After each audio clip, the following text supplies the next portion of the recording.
Hello प्यारे बच्चों, good morning to all of you. Last lecture में हमने डिस्कस किया था mole concept in solution, empirical formula, molecular formula और उनमें रिलेशनशिप। और साथ में हमने देखा था एम्पेरिकल जो फॉर्मूला उसके ऊपर कैसे न्यूमेरिकल सोल्व किए जाते हैं। डिफरेंट एलिमेंट्स की जो है कंपोजिशन दी होती है, एक टेबल हम बनाते हैं, परसेंटेज लिखते हैं, सिंपलेस्ट स्मॉल रेशियो वगैरह निकालते हैं, ऐसा कुछ था। आज के लेक्चर में हम बेहद इंपॉर्टेंट टॉपिक पढ़ने वाले हैं, सुनिए जरा। ये टॉपिक है stoichiometry of a chemical reaction. ये बैलेंस्ड केमिकल इक्वेशन बैलेंस होनी चाहिए, समझे। Gives quantitative relationship. क्वांटिटेटिव मतलब होता है जो मात्रा, क्वांटिटी है ना, मतलब एक संबंध बताएगी। कोई बैलेंस एक इक्वेशन होगी ना, वो आपको संबंध देगी किसके बीच में, वेरियस रिएक्टेंट के बीच में, वेरियस रिएक्टेंट एंड प्रोडक्ट के बीच में ना, रिएक्टेंट और प्रोडक्ट के बीच में है ना, इस प्रकार से। And products in terms of moles, कैसे कैसे, मोल्स, मासेस, मॉलिक्यूल्स, वॉल्यूम। इसी को हम स्टोइकियोमेट्री ऑफ केमिकल रिएक्शंस बोलते हैं। मतलब एक बैलेंस केमिकल इक्वेशन हमें क्या बताती है भाई, रिलेशनशिप बताती है। मतलब इसमें रिलेशन होता है। जैसे मान लो एक रिएक्शन आपको दे दी और आपसे पूछ लिया जाए भाई इस रिएक्टेंट के कितने मोल इस प्रोडक्ट का कितने ग्राम देगा ना। मान लो 4 मोल है एक रिएक्टेंट, एक रिएक्शन दे दी बैलेंस, और उस रिएक्शन का आपसे पूछ लिया, चलो मैं इधर एक हाइपोथेटिकल इक्वेशन लेके समझाता हूं आपको। a plus b equal to बन गया c, ठीक है भाई। अब आपको बता देते हैं कि इसके 1 मोल है, ठीक है, या फिर इसके 6 मोल ले लिए भाई, इसके 6 मोल बताओ कितने ग्राम सी मिलेगा, है ना। इसकी तो मान लो एक्सेस में ले लिया, अभी तो इसके 6 मोल लिए हैं, समझे। तो बताओ कितने ग्राम सी मिलेगा। तो ये तो देखो वेट हो गया, तो ये इधर मोल की बात की थी, तो मोल और वेट में रिलेशनशिप हो गया, समझे। या फिर मान लो ये गैस है ना, तो फिर क्या हो गया भाई, इसका 10 ग्राम बताओ, ये ज्यादा मात्रा में ले लिया, इसका 10 ग्राम बताओ कितना जो है, कितने ml आपको ये गैस देगा। तो ये क्या है, वेट, ग्राम वेट था ना, जो ग्राम है वेट होता है भी, वेट को ग्राम में मेजर करते हैं। तो वेट दे रखा मींस वेट और वॉल्यूम के बीच में रिलेशनशिप हो गया। इस प्रकार की बातें हैं। को बैलेंस जो इक्वेशन होती है, ये चीज आपको उसमें मिलती है बैलेंस में, है ना। अगर आपको रिएक्टेंट्स की मॉल दे रखे हो प्रोडक्ट के, आप प्रोडक्ट का वेट निकाल सकते हैं, प्रोडक्ट का वॉल्यूम निकाल सकते हैं अगर गैस की बात हो, है ना। यही stoichiometric of a chemical equation. इस पे काफी अच्छे से न्यूमेरिकल हम करेंगे, डोंट वरी। लिमिटिंग रिएजेंट और reactant, further most important topic बच्चों। क्या होता है देखिए, लिमिटिंग नाम से पता चलता है, देखो लिमिटिंग मतलब लिमिट में होगा ये, है ना। रिएक्टेंट विच रिएक्ट, एक ऐसा रिएक्टेंट जो रिएक्ट करता है कंप्लीटली, क्या बच्चों, कंप्लीटली ड्यूरिंग ए रिएक्शन। दो रिएक्टेंट ले लिए मान लो आपने, ठीक है, एक कम लिया एक ज्यादा ले लिया, तो जो कम लिया हो तो पूरी तरह से रिएक्शन कर ही जाएगा ना। तो जो कम मात्रा में होता है या फिर जो कंप्लीटली रिएक्शन कर जाता है पूरी तरह से सारा, बिल्कुल भी रिमेन मतलब उसमें अनरिएक्टेड नहीं रहता इस रिएक्शन के दौरान, है ना, उसी को लिमिटिंग या लिमिटिंग रिएजेंट या रिएक्टेंट बोलेंगे। मैं फिर से बता रहा हूं आपको, जो कंप्लीटली रिएक्शन कर जाए ड्यूरिंग ए रिएक्शन, ठीक है भाई, जो कंप्लीटली रिएक्ट कर जाए ड्यूरिंग ए रिएक्शन, और which is present in lesser amount, या फिर ऐसे बोल दो जो लेसर अमाउंट में होता है, समझे, उसी को हम क्या बोलते हैं, that is called limiting reagent. L R मतलब लिमिटिंग रिएजेंट। न्यूमेरिकल से समझते हैं इन चीजों को, सुनिए। Calculate the weight of iron which will be converted, ध्यान से सुनो, आपको क्या निकालना है, वेट ऑफ आयरन निकालना है, which will be converted into its oxide, जिसको ऑक्साइड में बदला जाएगा। और किस ऑक्साइड में, Fe3O4 के अंदर, by the action of 18 gram of steam on it. कुछ भी मुश्किल नहीं है, न्यूमेरिकल में सिर्फ ये पूछा गया है भाई आयरन का वेट निकालो जिसको इसमें बदला जा सके, किसके द्वारा, 18 ग्राम स्टीम मतलब वाटर बाम्प के द्वारा, वाटर वेपर के द्वारा, समझ गए ना। मैं फिर से बता रहा हूं न्यूमेरिकल में क्या पूछा गया है कि वेट निकालो किसका, आयरन का, जिसको 18 ग्राम स्टीम के द्वारा इस ऑक्साइड में बदला जा सके। सॉल्यूशन देखते हैं इस न्यूमेरिकल का। सबसे पहले बैलेंस इक्वेशन आपको करनी होगी इस तरह की न्यूमेरिकल सॉल्व करने के लिए। तो देखिए जरा, बैलेंस इक्वेशन बनेगी 3Fe plus 4S2 equal to Fe3O4, ये वाला बन गया ना, फेरिक ऑक्साइड बन गया, ठीक है बच्चों, ये आयरन ऑक्साइड। तो साथ में 4S2 हाइड्रोजन गैस निकल जाती है, ठीक है बच्चों। ये देखो गैसेस फेज में लेना होगा, आयरन सॉलिड होता ही है भाई, ये आयरन ऑक्साइड भी सॉलिड होगा, ये आपकी फिर से गैस बनेगी S2। डन हो गया प्यारे बच्चों। ध्यान से देखिए जरा प्लीज, ध्यान इधर होना चाहिए प्लीज। 56 ग्राम होता है एटॉमिक वेट किसका, आयरन का, समझ गए ना। और 3 का कितना होगा, 3 से मल्टीप्लाई कर दिया। H2O का जो एटॉमिक सॉरी मोलिकुलर जो मास होता है 18 होता है, 18 ग्राम। 4 मोल्स है, देखो ये आगे स्टोइकियोमेट्रिक कोफिशिएंट, प्लीज सुन लीजिए।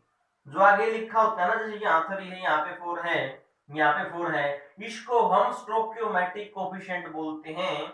मैं इधर लिख देते हैं, इसको क्या बोलते हैं, स्टोइकियोमेट्रिक कोफिशिएंट, स्टोइकियोमेट्रिक कोफिशिएंट। ठीक है बच्चों, स्टोइकियोमेट्रिक कोफिशिएंट। स्टोइकियोमेट्रिक कोफिशिएंट क्या बताता है आपको, number of moles of that reactant और प्रोडक्ट। Clear, okay. तो अभी देखते हैं, सुनिए मतलब क्या हुआ। अभी देखो मतलब ये हुआ बच्चों, इसको आप कैसे सोल्व करेंगे आप। इसमें पूछा ये गया था भाई आयरन का वेट निकालो, जो 18 ग्राम के द्वारा इसमें बदला जाएगा। अब देखो 72 ग्राम के द्वारा, देख लीजिए मल्टीप्लाई कर लो, 72 ग्राम आ जाएगा। 72 ग्राम के द्वारा बताओ, इसको भी मल्टीप्लाई कर लो। तो 72 ग्राम जो सटीन थी उसके द्वारा इतना आयरन ऑक्साइड में बदला जा रहा है। फिर एक के द्वारा मैं लिख देता हूं थोड़ा, 72 ग्राम ऑफ सटीन्स will convert iron into iron oxide, कितना भाई 3 इंटू 56, ठीक है। और 1 ग्राम जो स्टीम होगी वो कितने आयरन को बदलेगा। और प्यारे बच्चों 18 दे रखा है, बस सोल्व कर लो, आंसर आ जाएगा, है ना। तो इसका अल्टीमेटली मैं फाइनल फॉर्मूला आपको बता देता हूं। फॉर्मूला क्या मतलब, इसको सोल्व करेंगे आप कैसे, ये आ जाएगा आपके पास 3 into 56 divide by 72 into 18, solve कर ले, आंसर आ जाएगा। नेक्स्ट न्यूमेरिकल देखते हैं बच्चों।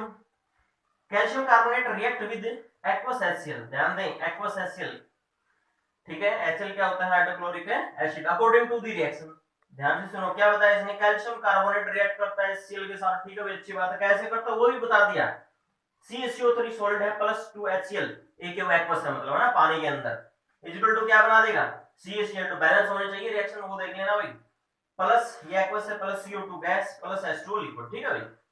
आगे क्या दे दिया, ठीक है, रिएक्शन दे दिया, उसने बता दिया ये कैल्शियम कार्बोनेट उसके साथ रिएक्शन करता है HCl के साथ एसिड।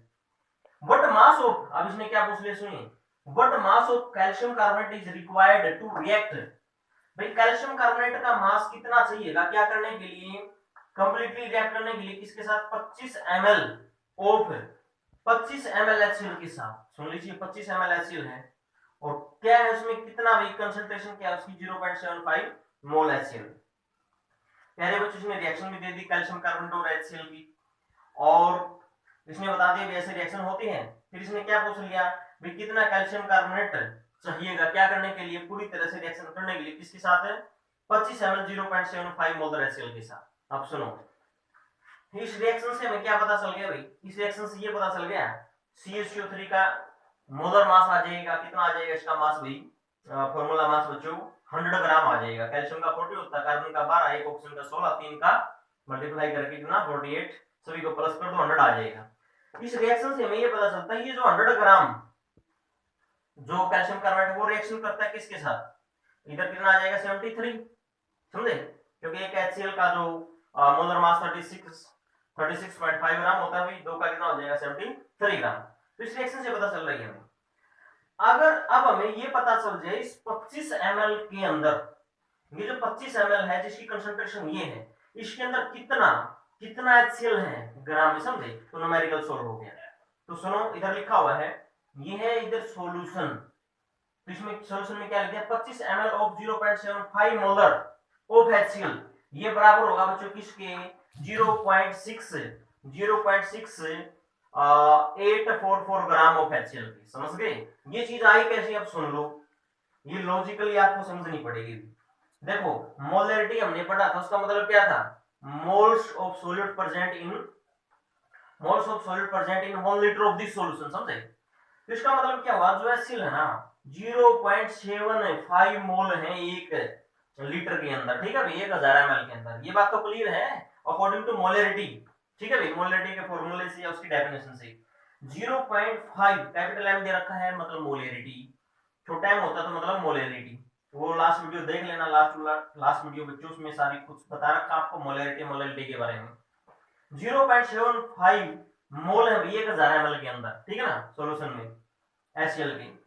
तो इसने मोल दे रखे, हमें वेट चाहिए, तो देखो मोल ये लिखा हो, मोल का फॉर्मूला क्या होता है, given weight by molar mass, समझ गए। तो वेट हमें चाहिए, मोल इसने दे रखा 0.75 मोल है, बराबर है बच्चों डब्ल्यू, इस एम को इधर ले आओ, एम क्या मोलर मास, ऐसे लगे कितना होता है मोलर मास 36.5 कैलकुलेट कर लेना। सीएल कैलोरी का कितना होता है 35.5, ठीक है, एक एच काट कर दो। तो यहां से क्या आ गया, वेट आ गया भाई, सुनिए क्या आ गया वेट। आप बोलेंगे सर ठीक है हम इसको ना मल्टीप्लाई कर लेंगे, मल्टीप्लाई में आएगा ना, मल्टीप्लाई कर लेंगे वैल्यू आ जाएगी, नहीं नहीं ये वैल्यू इतनी नहीं आएगी, ज्यादा आएगी इधर।